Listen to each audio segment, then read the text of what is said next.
గౌరవ ముఖ్యమంత్రి రేవంత్ రెడ్డి గారు, గౌరవ వ్యవసాయ శాఖ మంత్రి తుమ్మల నాగేశ్వరరావు గారి ఆధ్వర్యంలో తెలంగాణ రైతాంగానికి స్పష్టమైన హామీ ఇస్తున్నాము. మేము రైతు పక్షపాత ప్రభుత్వము.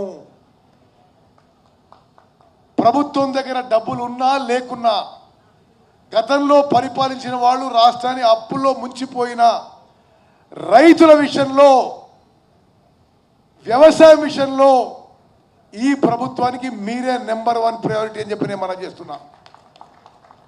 అసలు వ్యవసాయం అంటే ఏంది, రైతుల సంగతి ఏం తెలియని వాళ్ళు చాలా మాట్లాడుతున్నారు. మనం ఒక నిమిషం రైతు రుణమాఫీ గురించి మాట్లాడదాం. నేను గతంలో కూడా నేను చెప్పిన, ఒకసారి ఎంపీగా ఉన్నా, 6 సార్లు ఎమ్మెల్యేగా ఉన్నా, సపరేట్ తెలంగాణలో మంత్రిగా ఉన్నా, 6 ఏళ్ళు తెలంగాణ కాంగ్రెస్ అధ్యక్షుని ఉన్నా, ఉమ్మడి ఆంధ్రప్రదేశ్లో మంత్రిగా ఉన్నా. 10 ఏళ్ల పాటు వాళ్ళు రుణమాఫీ విషయంలో తెలంగాణ రైతాంగాన్ని మోసం చేసి మొదటి 5 ఏళ్లలో కేవలం మిత్తి వరకే ఇచ్చిండ్రు. 2 5 ఏళ్లలో అరాకొర ఇచ్చి చివరి సంవత్సరంలో ఎన్నికలకు పోతున్నామని కొంత అమౌంట్ ఇచ్చిండ్రు. అది మీరు మా రైతు రుణమాఫీకి పోల్చండి. అప్పుల పాలైన ఈ రాష్ట్ర ప్రభుత్వంలో మేము వచ్చి తెలంగాణ రైతాంగానికి 6 నెలల లోపల 18,000 కోట్లు, 21 లక్షల మంది రైతులకి రుణమాఫీ చేసినామంటే ఈ స్వతంత్ర భారతదేశంలో ఏ రాష్ట్రంలో ఈ స్థాయిలో ఇంత అమౌంట్ రైతు రుణమాఫీకి ఇవ్వలేదని చెప్పి నేను మనవి చేస్తున్నాను. కొంతమందికి మిగిలిపోయినారు.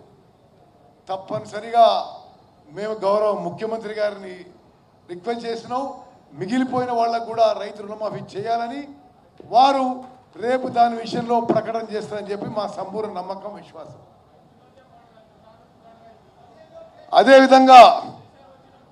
అదేవిధంగా వరి విషయంలో వాళ్ళు కాళేశ్వరం ప్రాజెక్టు వల్ల మేము ఎక్కువ వరి పండిస్తున్నాం అని చెప్పి పదే టీఆర్ఎస్ వాళ్ళు చెప్పుకునేవాళ్ళు. ఈ వానాకాలం పంట తెలంగాణ రాష్ట్రంలో స్వతంత్ర భారతదేశంలోనే రికార్డు.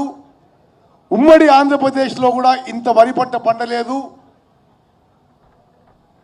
తెలంగాణలో ఇది హైయెస్ట్ రికార్డు. ఉమ్మడి ఆంధ్రప్రదేశ్లో మొత్తం భారతదేశంలో ఎన్నడూ పండని వరి పంట ఈ వానాకాలం 66.7 లక్షల ఎకరాల్లో 153 లక్షల మెట్రిక్ టన్ల వరి ధాన్యం ఈసారి పండిందంటే మరి అది రేవంత్ రెడ్డి గారు, వ్యవసాయ శాఖ మంత్రి తుమ్మల నాగేశ్వరరావు గారి గొప్పతనం, ఘనత అని చెప్పి నేను మనం చేస్తున్నా. రికార్డు స్థాయిలో స్వతంత్ర భారతదేశంలో రికార్డుగా 66.7 లక్షల ఎకరాల్లో 153 లక్షల మెట్రిక్ టన్ల వరి ధాన్యం ఈ వానాకాలం పంట పండింది. మరి మిత్రులారా, మంచి పంట పండింది, మంచి రేటు ఇస్తున్నాం. నేను మళ్ళీ హామీ ఇస్తున్నా ఈ తెలంగాణ రైతాంగానికి ఈ ప్లాట్ఫామ్ నుంచి, దొడ్డు రకానికి తప్పనిసరిగా ఎంఎస్పి మీద కొనుగోలు చేస్తాం.